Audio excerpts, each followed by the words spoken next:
अब केमिस्ट्री में देखो, केमिस्ट्री में हमने क्या लिया पढ़ा था, postulates of Niels Bohr atomic model.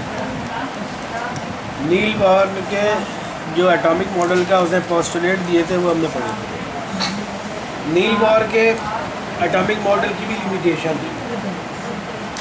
Niels Bohr जो एटॉमिक मॉडल बयान करता है वो तमाम पीरियोडिक टेबल के तमाम एलिमेंट पर अप्लाई नहीं होती।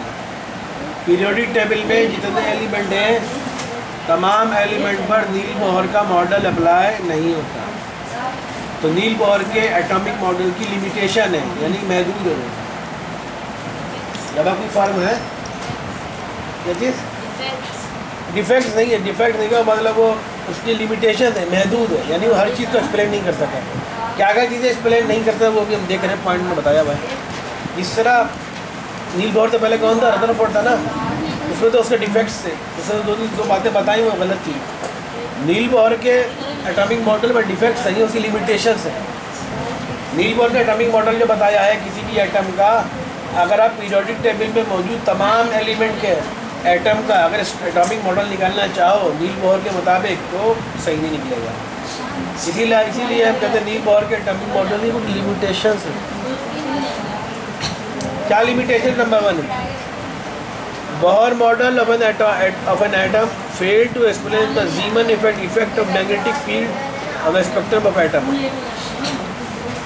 बोहर के मॉडल ने, नील बोहर ने जो एटॉमिक मॉडल दिया वो उसके एटॉमिक मॉडल ये एक्सप्लेन करने में नाकाम रहा मैग्नेटिक फील्ड में एटम का स्पेक्ट्रम। मैग्नेटिक फील्ड में अगर किसी एटम को गुजारा जाए तो उसके क्या असरात होंगे, वो इस चीज़ को एक्सप्लेन नहीं कर सकता। नील बोहर के एटॉमिक मॉडल, नील मॉडल जब पोस्टुलेट दिए थे उस पर लिमिटेशन जो थी वो ये थी, नील बोहर के एटॉमिक मॉडल की लिमिटेशन ये थी कि नील बोहर जो है ये नहीं बता सका कि अगर हम किसी एटम को मैग्नेटिक फील्ड से गुजारें तो उसके क्या असरात होंगे, ये वो एक्सप्लेन नहीं कर सकता। Number 2, it also fail to explain the Stark effect of electric field on the spectrum of atom. Niels Bohr के एटॉमिक मॉडल में वो ये भी नहीं एक्सप्लेन कर सका किसी एटम को अगर हम इलेक्ट्रिक फील्ड में रखा जाए तो उसके क्या असरात होंगे, वो इस चीज़ को एक्सप्लेन नहीं कर सकता। किसी भी एटम पर इलेक्ट्रिक फील्ड के क्या असरात होते हैं यही नहीं बता सकता। किसी एटम पर मैग्नेटिक फील्ड के क्या असरात होते हैं वो ये नहीं एक्सप्लेन कर सकता। ये दो चीज़ें। नंबर, इलेक्ट्रिक फील्ड और मैग्नेटिक फील्ड पता क्या चीज़ होती है? इलेक्ट्रिक फील्ड और मैग्नेटिक फील्ड क्या चीज़ होती है? मैग्नेटिक फील्ड तो समझ लो, मैग्नेटिक फील्ड भी समझ आएगी। मैं बस करता हूँ, हमारे पास दो मैग्नेट है, ये एक मैग्नेट है और ये एक मैग्नेट है।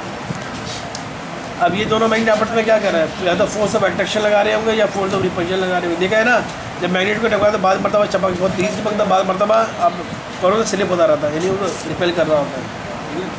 ये मैं पहले भी बता चुका हूँ, पता ही तुम लोगों को बताया नहीं बताया कि मैग्नेट में दो पोल होते हैं, बताया मैंने, नॉर्थ और साउथ पोल होते हैं मैग्नेट में। आप दो मैग्नेट, आपने एक दो बार मैग्नेट, ये दो बार मैग्नेट की शक्ल है, ठीक है, नॉर्थ और साउथ। दो मैग्नेट कब आपस में चपकेंगे? जब एक मैग्नेट का साउथ पोल दूसरे मैग्नेट का नॉर्थ पोल आपस में करीब होंगे तो चपक जाएंगे। और जब एक दोनों के नॉर्थ पोल को मिलाने की कोशिश करोगे तो नहीं चिपकेंगे। दोनों का साउथ पोल को मिलाने की कोशिश करोगे नहीं चिपकेंगे। जब एक मैग्नेट का साउथ पोल दूसरे मैग्नेट का नॉर्थ पोल करीब रखोगे उनके दरमियान की जो जगह होती है ना उसे कहते हैं मैग्नेटिक फील्ड। समझ आएगी बात? यहाँ पर वो उनके मैग्नेटिक ऐसा महसूस, बस करो ये छोटा छोटा आपने मैग्नेट लिया हुआ है, उसको आपने करीब रखा तो महसूस हो रहा होगा ना, हम भी चमक रहे हैं, चमकने की कोशिश कर रहे हैं। अब उनको इतनी दूर रख दो तो महसूस होगा कुछ? ये उनकी मैग्नेटिक फील्ड नहीं है। जहाँ तक जैसे ही महसूस, हाँ महसूस हो रहा है, खींच रहे हैं, तो ये उसकी मैग्नेटिक फील्ड है। समझ आ रही बात? ये जैसे ही महसूस होना शुरू हो जाए तो मैग्नेट के दरमियान हाँ आप फोर्स ऑफ अट्रैक्शन लग रही है तो समझ जाओ, जब फोर्स ऑफ रिपल्शन हो रही है समझ जाओ वो मैग्नेटिक फील्ड है, वो उसकी मैग्नेटिक फील्ड है। और इलेक्ट्रिक फील्ड भी इसी तरह होती है, पॉजिटिव चार्ज नेगेटिव चार्ज। जैसे इलेक्ट्रोड पढ़ा था ना, इलेक्ट्रोड, एनोड और कैथोड। एनोड पे पॉजिटिव, एनोड पे कौन सा चार्ज होता है? एनोड पे नेगेटिव होता है। चलो देख लेते हैं।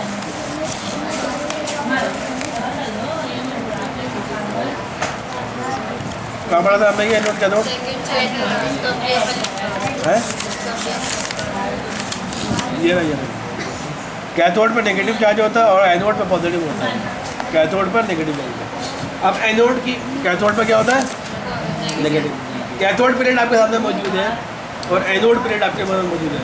तो कैथोड पर नेगेटिव चार्ज है और एनोड पर पॉजिटिव चार्ज है। दोनों प्लेटें आपस में फोटो अट्रैक्शन करेंगी, आपस में खींचेंगी। एक नेगेटिव चार्ज की प्लेट है, एक पॉजिटिव चार्ज की प्लेट है, फोटो अट्रैक्शन होगी। जहाँ तुम करीब लग रहा है तो फोटो अट्रैक्शन हो रही तो वो एरिया इलेक्ट्रिक फील्ड कहलाएगा। इलेक्ट्रिक फील्ड, क्योंकि चार्जों की बात हो रही है। दो मैग्नेट जहाँ पर अपना फोर्स ऑफ अट्रैक्शन और फोर्स ऑफ रिपल्शन महसूस करें वो एरिया मैग्नेटिक फील्ड। दो चार्ज, एक पॉजिटिव चार्ज एक नेगेटिव चार्ज, या तो चार्ज ले लो या दो प्लेटें ले लो, एक पॉजिटिव चार्ज की प्लेट नेगेटिव चार्ज की प्लेटें ले लो, वो जैसे फोर्स ऑफ अट्रैक्शन या फोर्स ऑफ रिपल्शन महसूस करें तो वो उनका इलेक्ट्रिक फील्ड कहलाता है। ठीक है। तो नील बोहर के एटॉमिक मॉडल में वो दो चीज़ डिफाइन नहीं कर सका कि जब एटमों को इलेक्ट्रिक फील्ड से गुजारा जाएगा तो क्या असर होगा,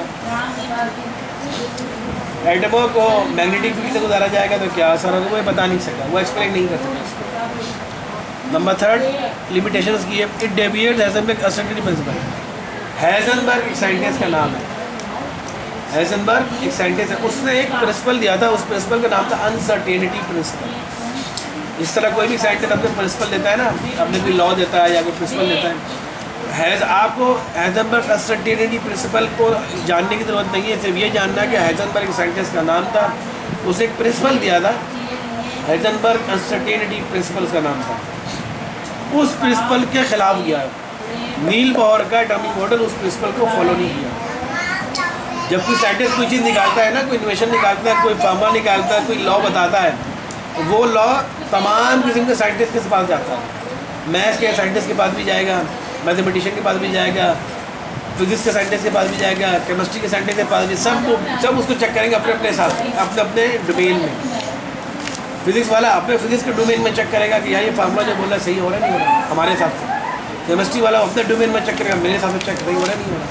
जिस तरह कोई डॉक्टर दवाई, जब डॉक्टर के पास आता है दवाई की नई दवाई निकली है भाई बड़ी अच्छी दवाई है, तो सारे आदमी चेक करते हैं ना, बूढ़ा भी चेक करता है दवाई खा के, बच्चा भी चेक करता है दवाई खा के, औरत भी चेक करती है दवाई खा के, मर्द भी चेक, सब चेक करते हैं ना, हाँ सबको सही, हाँ भाई सबका नज़ला इससे ख़त्म हो रहा है तो दवाई सही है। अगर कोई एक भी बोले कि भाई नहीं मेरा नज़ला ख़त्म नहीं हो रहा तो वो दवाई रिजेक्ट हो जाती है। इसी तरह समझाने के लिए बात कर रहा हूँ, जब भी कोई साइंटिस्ट कोई प्रिंसिपल निकालता है या कोई लॉ निकालता है या कोई फार्मूला निकालता है तो तमाम उस वक्त उस दौर के जितने भी साइंटिस्ट सबको अपना फार्मूला या अपना लॉ अपना प्रिंसिपल दे देते हैं, बोले आप टेस्ट करो, अपने अपने बुनियाद पर टेस्ट करो। जब सब टेस्ट करते हो सबके हिसाब से वो बिल्कुल वैलिड होता है, हाँ जी हमारे सबसे वैलिड हो रहा है, हमारे सबसे वैलिड हो रहा है, तो फिर वो लॉ ऑथेंटिक होता है, फिर वो लॉ आगे फाइनल हो जाता है, फिर वो लॉ मार्केट में आ जाता है, फिर लॉ आप लॉ वो वैलिड होता है, फिर वो कानून बन जाता है, लॉ बन जाता है, और फिर वो आपकी वो साइंटिस्ट का नाम आता है, फला साइंटिस्ट ने फला लॉ दी। तो हाइजेनबर्ग के साइंटिस्ट का नाम है, उसने एक प्रिंसिपल दिया था, उस प्रिंसिपल का नाम था हाइजेनबर्ग अनसर्टेनिटी प्रिंसिपल। उस प्रिंसिपल के खिलाफ गया है नील बोहर का एटॉमिक मॉडल, उस प्रिंसिपल को फॉलो नहीं किया उसने, ये उसकी लिमिटेशन थी। Next, it could not explain the spectra obtain from larger atom. Heisenberg का जो मैंने बताया आपको, हाइजेनबर्ग का बल्कि पहले ये समझ लो समझ में आएगा। It explain the mono electronic special like hydrogen lithium barium. Niels Bohr के एटॉमिक मॉडल कहाँ वैलिड थे? जो छोटे छोटे एटम थे, जैसे मेरा हाइड्रोजन में कितने ऑर्बिट होंगे? हाइड्रोजन में ऑर्बिट टोटल कितने होंगे? एक ही ऑर्बिट होगा ना, क्योंकि और हाइड्रोजन में टोटल इलेक्ट्रॉन कितने होते हैं? एक, ऑर्बिट भी एक ही होगा। लिथियम में टोटल कितने इलेक्ट्रॉन होते हैं? लिथियम का एटॉमिक नंबर बताओ जल्दी से।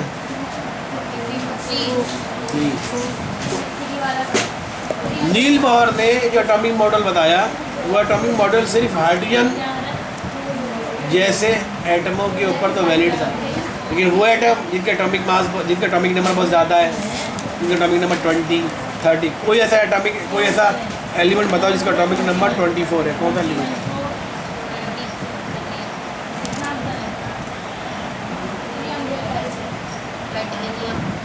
एटॉमिक नंबर सोडियम का एटॉमिक नंबर क्या है?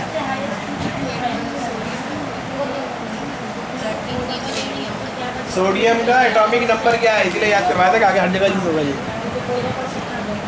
एटॉमिक नंबर क्या होता है? Number of proton. सोडियम का एटॉमिक नंबर क्या है? कार्बन का एटॉमिक नंबर क्या है? 12 क्या एटॉमिक मास है। एटॉमिक नंबर सिस्टम मतलब क्या हुआ? 6 प्रोटॉन है तो 6 इलेक्ट्रॉन भी होंगे। तो नील बोहर का एटॉमिक मॉडल जो था वो कार्बन जिसके 6 इलेक्ट्रॉन है उस पर वैलिड नहीं था। नील बोहर का एटॉमिक मॉडल सिर्फ हाइड्रोजन और हाइड्रोजन जैसे छोटे एटमों पर वैलिड था। वो है वैसा एलिमेंट इसके पास एक ही ऑर्बिट हो, उस पर तो उसका एटॉमिक मॉडल नील बोहर का वैलिड आ गया था। लेकिन वो जो एटम जिनके एटॉमिक नंबर ज़्यादा हो, 6 हो, 10 हो, 12 हो, उन पर नील बोहर का एटॉमिक मॉडल वैलिड नहीं हुआ। ये फॉल्ट था। अब ऊपर वाला समझो। It could not explain the spectra obtained from larger atom. Larger atom के बड़े एटम हो, जैसे मैंने कार्बन की मिसाल दी, एटॉमिक नंबर 6। और कोई बताओ? ऑक्सीजन का एटॉमिक नंबर 8। सोडियम का एटॉमिक नंबर कितने होते हैं? 11 होते हैं, 12 होते हैं? 11 होते हैं। तो ठीक है। अब बड़े एटमों के जब इलेक्ट्रॉन जब हायर ऑर्बिट से लोअर ऑर्बिट में जंप करते हैं या लोअर ऑर्बिट से हायर ऑर्बिट में जंप करते हैं तो रेडिएशन जो इमिट करते हैं उससे जो स्पेक्ट्रम बनता है वो नील बोहर का मॉडल नहीं बता सकता। उस पर वैलिड नहीं आया। उस पर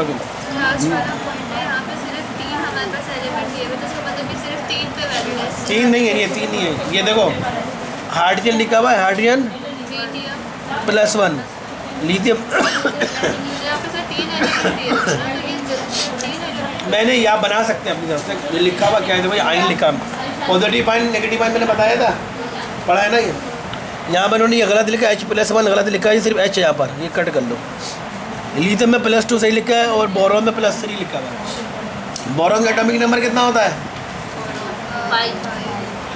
कितना होता है? 5। लिथियम में कितना होता है? कितना? 3 होता है। लिथियम में +2 लिखा हुआ है, इसका मतलब क्या हुआ? 2 इलेक्ट्रॉन दे दिए, तो कितने बचे? 1 इलेक्ट्रॉन बचा। हाइड्रोजन में भी 1 इलेक्ट्रॉन होता है। तीसरा बेरियम B में +3, फिर बोरॉन में कितना होता है? 5 होते हैं। 3 इलेक्ट्रॉन देते तो कितना बचा? 2 इलेक्ट्रॉन बचे। 1 इलेक्ट्रॉन 2 इलेक्ट्रॉन वाले जो एटम थे उन पर तो वैलिड है उसका नील बोहर का एटॉमिक मॉडल, लेकिन ज़्यादा इलेक्ट्रॉनों पर वैलिड नहीं है। तो ये इसकी लिमिटेशन है। ठीक है।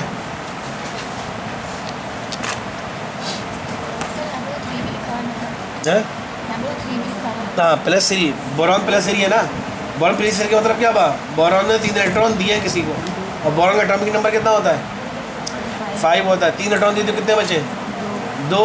तो ऐसे एटम जिनके पास 2 इलेक्ट्रॉन हो या 1 इलेक्ट्रॉन हो, सिर्फ उसके ऊपर एटॉमिक मॉडल फिट आ रहा है बोहर का। उससे ज़्यादा ऐसे एटम जिनमें 6 इलेक्ट्रॉन, 7 इलेक्ट्रॉन, 8 इलेक्ट्रॉन हो, उन पर उसका एटॉमिक मॉडल फिट नहीं आता। ठीक है। तो ये तो यहाँ पर ये था लिमिटेशन था बोहर एटॉमिक मॉडल। ठीक है। तो ये आपको यहीं पर क्लोज कर रहा हूँ।